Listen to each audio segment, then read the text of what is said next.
apporter la parole. Bon, en fait, quand j'ai vu le thème, j'étais agréablement surprise parce que vous savez que, je ne sais pas si vous le savez, j'ai étudié à la faculté, j'y suis encore, faculté libre de théologie évangélique à Vaux-sur-Seine. Et donc, c'est évangélique. Et vu mon âge, donc j'ai fait les 5 années, jusqu'à, donc là, je suis en master 2, je dois remettre mon mémoire. Et vraiment, à mon âge, reprendre les études, c'était pas du tout facile. Il y avait les devoirs, je pense que j'ai déjà témoigné encore la dernière fois, mais j'avais les langues, j'ai commencé par les langues, donc hébreu et grec. Et puis après, tous les devoirs, c'est les lectures, faire les résumés et commenter ce qu'on a lu. C'était vraiment beaucoup de travail. C'était le rythme, c'était à peu près 3000 pages, 3000, 3500 pages, peut-être le semestre. Et pour moi, c'était vraiment beaucoup pour faire la recension de chaque livre qu'il fallait faire. Et en plus des examens. Et la seule arme que j'avais, c'était la prière. Et la prière comme ça, ce n'était pas suffisant. Vraiment, j'étais à genoux. Tous les soirs, j'étais à genoux, à genoux, à genoux. Il fallait que Dieu me fasse grâce. Parce que par moi-même, je ne pouvais pas. Et quand j'ai vu le thème, j'ai dit, mais euh, parce que, en fait, en tant que c'est vraiment les évangéliques qui ont cette pratique-là. J'ai pas vraiment vu ça chez nous, en tout cas FPMA. J'ai pas vraiment. Bah, peut-être que chacun le fait dans sa chambre, mais pas avec les amis, pas. Et moi, avec ce que j'ai vécu à la fac, c'est devenu presque naturel c'est presque un besoin de le faire. Et quand j'ai vu le thème, je dis bon, bah, d'accord, il faut que je partage et je voudrais entendre dans quelles conditions vous, les jeunes, vous allez prier à genoux. Est-ce que vous êtes poussés ou quand est-ce que vous le faites? Est-ce que vous l'avez déjà fait? Je pose la question. Est-ce qu'il y en a qui l'ont déjà fait?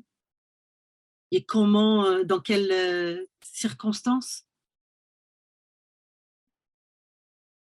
Pour répondre à toutes ces questions, pasteur, Mhm, c'est vrai que personnellement, enfin, à la FPMA, c'est vrai qu'on n'en fait pas, je trouve. Mais mhm, surtout à Madagascar, et même pas à l'église, pas à la FJKM, mais plus pendant les cellules de prière le soir avec la famille. mhm, En fait, c'est plus, enfin, je trouve que c'est vraiment un moment de repentance, c'est très intime, et c'est peut-être pour ça qu'on ne va pas forcément à l'église. mhm, Et ça rejoint peut-être aussi enfin, le verset, enfin, les versets conducteurs qui dit d'être enfermé dans la chambre et vraiment de prier mhm, très intimement. mhm. Et, mais et justement, donc en fait, je me pose la question, je me pose vraiment la question si justement dans les familles des églises de la même dénomination que nous, comme FPMA, ou comme tu dis, est-ce que vraiment à la maison, ils le pratiquent? Mais je ne sais pas si c'est. En fait, j'avais peur que ce soit vraiment. Euh, qu'il y ait vraiment une étiquette pratique des évangéliques. Parce que, comme je n'ai pas vu ça chez moi, euh, je me suis posé cette question-là, mais bah, je suis contente qu'en fait, quand même, ce n'est pas de l'inconnu pour nous tous. Mais en tout cas, moi, je sais que moi, c'était vraiment c'était l'arme que j'avais entre les mains pour combattre les difficultés que j'avais et je savais que c'était le Saint-Esprit qui m'animait. Euh, donc, du coup, je ne veux pas m'attarder sur les versets qui ne nous concernent pas du coup, les béatitudes. Euh, les béatitudes. Je vais tout de suite aller vers la prière. Euh, Qu'est-ce que c'est la prière? La prière, en fait, y a, quand on lit la Bible, il n'y a pas une vraie définition de la prière, mais elle se trouve partout, du début jusqu'à la fin. On, on, on voit des gens qui la pratiquent. Et on va dire la prière, il y en a qui disent que c'est notre réponse à Dieu. C'est quand Dieu nous parle à travers sa parole, nous on répond par la prière. Et la prière, c'est vrai, c'est un dialogue avec Dieu. Et souvent, c'est même Dieu qui initie le dialogue. Parfois l'homme, mais souvent c'est Dieu qui l'initie. Euh, j'ai vu des auteurs qui disaient, et en fait c'est ce que je vis aussi, c'est que c'est comme une pulsion. Tu as envie de parler à Dieu, c'est Dieu qui t'a invité en fait. Il veut que tu lui parles. Et c'est en cela, nous venons vers Dieu pour chaque moment de notre vie.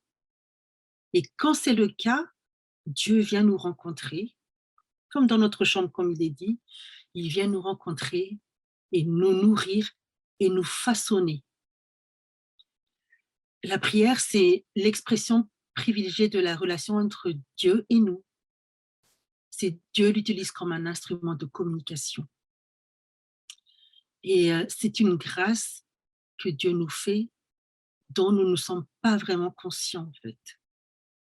Parce qu'il y a d'autres dieux, on ne peut pas s'en approcher et même on ne peut pas leur parler. Et nous, Dieu nous permet de nous approcher de lui et de lui parler.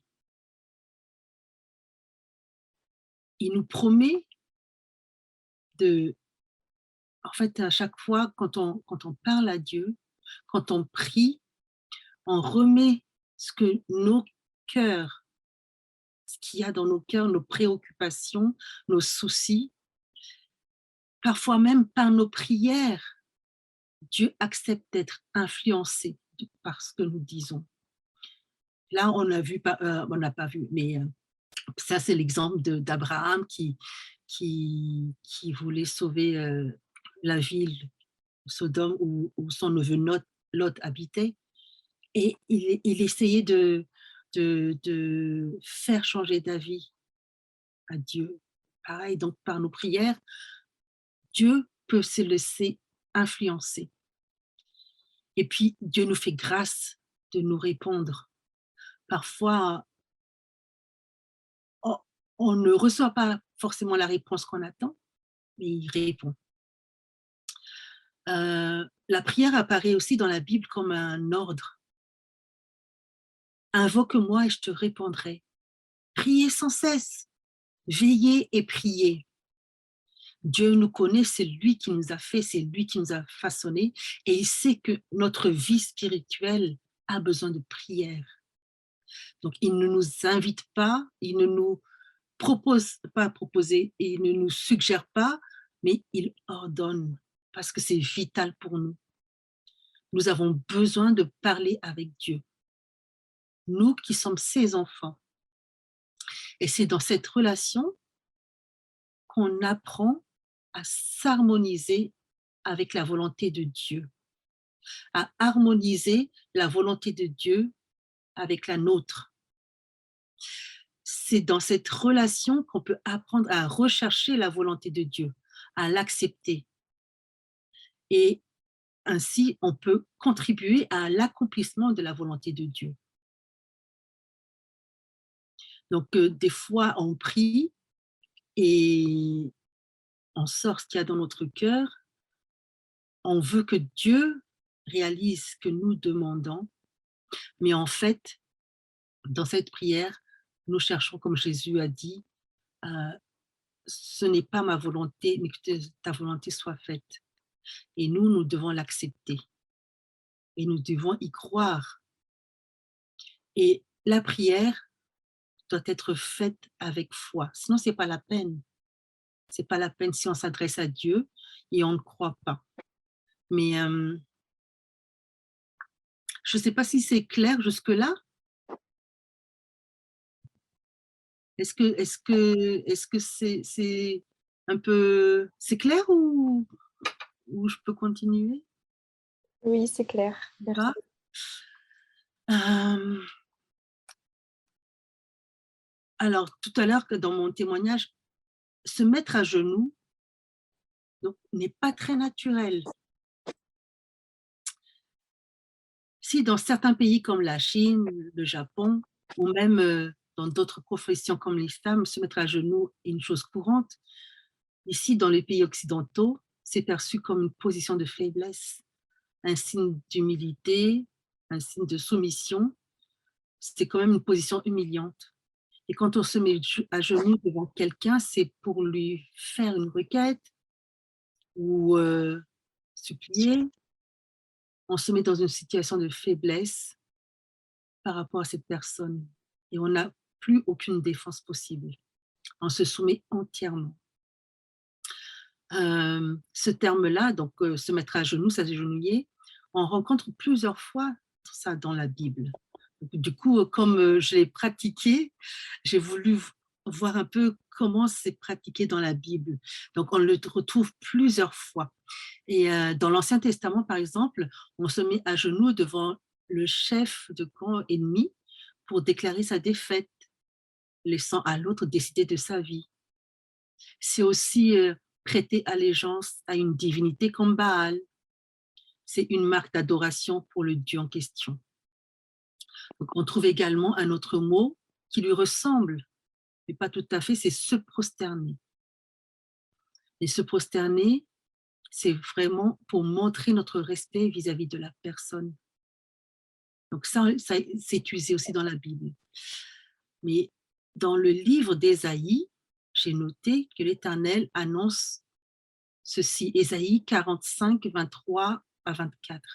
Je le jure par moi-même et de ma bouche sort ce qui est juste, une parole qui ne sera pas révoquée.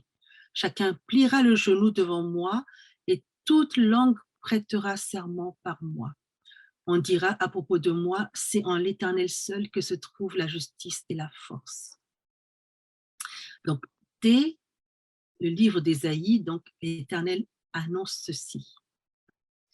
Quand on va dans le Nouveau Testament, en fait, le même terme s'agenouiller, on le retrouve dans le Nouveau Testament et c'est en fait, c'est juste pour rappeler ce qui a été dit. Vous vous êtes agenouillé devant Baal et c'est aussi pour rappeler ce que Dieu avait prévu, avait prédit, tout genou, chacun pliera le genou devant moi.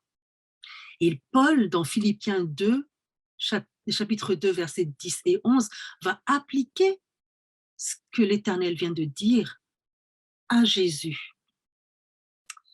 Il dit, c'est aussi pourquoi Dieu, verset 9, c'est aussi pourquoi Dieu a élevé donc Jésus à la plus haute place et lui a donné le nom qui est au-dessus de tout. En fait, c'est pourquoi, en fait, Paul disait que Jésus, c'est qui était l'égal de Dieu, s'est dépouillé lui-même pour devenir serviteur et encore plus bas pour mourir sur la croix et par obéissance. Et c'est pourquoi Dieu l'a élevé aux plus haute place et donné un nom au-dessus de tout nom, afin que, au nom de Jésus, chacun plie le genou dans le ciel, sur la terre et sous la terre.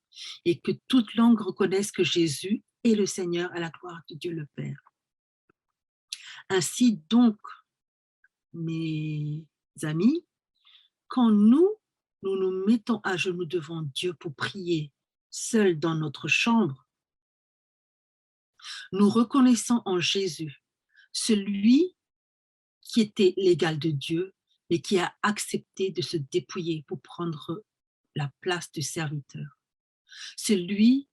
Nous acceptons celui qui s'est humilié en faisant preuve d'obéissance jusqu'à la mort sur la croix. Et pourquoi il l'a accepté? Nous acceptons que ce Jésus l'a fait par obéissance et par amour pour nous qui sommes perdus. Quand nous nous mettons à genoux, c'est devant ce Jésus-là que nous nous agenouillons. Et Paul l'a dit. Alors, dans ces paroles, quand nous nous mettons à genoux donc devant Dieu, c'est que nous acceptons de suivre ses commandements dans l'humilité. Et Paul exhorte de nous conduire de manière digne de l'évangile de Christ. Et notre attitude doit être identique à celle de Christ, c'est-à-dire une attitude d'obéissance. Moi, j'avais traité Matthieu 5, versets 6 à 8. En fait, ça disait je vais le lire vite fait parce que comme j'en parle un peu. Heureux ceux qui ont faim et soif de justice, car ils seront rassasiés. Heureux ceux qui font preuve de bonté, car on aura de la bonté pour eux. Heureux ceux qui ont le cœur pur, car ils verront Dieu. J'ai essayé de faire le lien avec se mettre à genoux, prier et se mettre à genoux. Et en fait, les béatitudes, ça introduit le sermon sur la montagne, où Jésus va donner et décrire la vie de ceux qui vont le suivre, la vie des disciples de Jésus. La béatitude qui introduit le sermon. Donc ça décrit en fait les caractéristiques des disciples de Jésus. Et nous ne pouvons pas entrer à voir ces caractéristiques si nous n'avons pas Jésus. Parce que c'est en Jésus que nous pouvons être vraiment, vivre pleinement notre discipulat, on va dire. C'est en Jésus. Il n'y a que Jésus qui porte entièrement ces caractéristiques et nous ne pouvons que avoir recours à lui, demander, Seigneur Jésus, je ne peux pas, je n'arrive pas à suivre, à être comme ce que tu décris pour moi.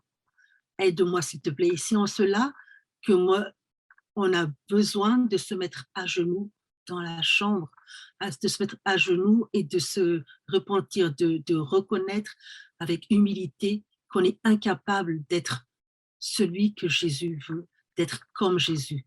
Mais parce qu'il est en nous, son esprit est en nous, nous pouvons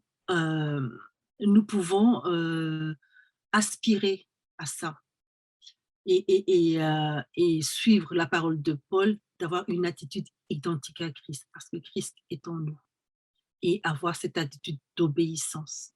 Obéissance, peut-être pas jusqu'à la croix, mais obéissance vraiment à sa parole. Paul, je vais terminer mon partage là. Paul, dans Éphésiens 3, versets 14 à 20, va se mettre à genoux devant le Père du Seigneur Jésus, comme nous l'aurions fait. Et le contenu de sa prière, je vais le lire au nom de Jésus. Voilà pourquoi je plie les genoux devant le Père de notre Seigneur Jésus-Christ, de qui toute famille dans le ciel et sur la terre tient son nom. Je prie qu'il vous donne Vous, c'est nous, les disciples de Jésus, conformément à la richesse de sa gloire, d'être puissamment fortifiés par son esprit dans votre être intérieur, de sorte que le Christ habite dans votre cœur par la foi. Je prie que vous soyez enracinés et fondés dans l'amour pour être capables de comprendre avec tous les saints quelle est la largeur, la longueur, la profondeur et la hauteur de l'amour de Christ, et de connaître cet amour qui surpasse toute connaissance, afin que vous soyez remplis de toute plénitude de Dieu, de toute la plénitude de Dieu. À celui qui peut faire par la puissance qui agit en nous infiniment plus que tout ce que nous demandons et pensons. À lui soit la gloire dans l'Église et en Jésus-Christ pour toutes les générations au siècle des siècles. Amen. C'est vraiment une prière puissante que, euh, que nous pouvons vraiment prendre pour nous. Vraiment relire cette prière parce que elle peut être agissante dans notre vie. Euh, Voilà ce que je peux partager pour vous. Je suis vraiment désolée de ne pas avoir pu étudier et creuser un peu plus sur ces 3 versets du chapitre 6. Amen.